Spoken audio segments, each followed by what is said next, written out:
ఈ రాష్ట్రంలో జరుగుతున్నది బీజేపీ టీడీపీల రిమోట్ పాలన జరుగుతూ ఉంది.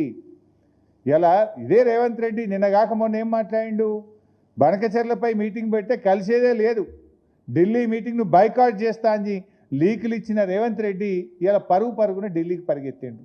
మీటింగ్లో పాల్గొన్నాడు, కమిటీ వేయడానికి ఒప్పుకున్నాడు. ఒప్పుకోవడమే కాదు, ఒక విలేకరి ప్రశ్న అడిగితే కమిటీ నిర్ణయం శిరోధార్యం కదా, కమిటీ చెప్పినప్పుడు ఒప్పుకోవాల్సిందే అంటుండు. రేపు కమిటీ గోదావరి బంకచెర్ల కట్టాలని చెప్తే నువ్వు ఒప్పుకుంటావనే? ఒప్పుకుంటా అని చెప్పిండు ఈరోజు ప్రెస్ మీట్లా. కమిటీ నిర్ణయం ఫైనల్, కమిటీ ఏం చెప్తే దాన్ని నేను ఒప్పుకుంటా అని చెప్పి ఇవాళ రేవంత్ రెడ్డి గారు ప్రెస్ మీట్లో చెప్తా ఉన్నారు. రేపు కమిటీ చంద్రబాబు నాయుడు చేతిలో ఇవాళ కేంద్ర ప్రభుత్వం ఉన్నది, ఆయన ఒత్తిడి పెట్టి రేపు కమిటీ రిపోర్ట్ తెస్తే నువ్వు ఒప్పుకుంటా అని నువ్వెట్లు చెప్తావు?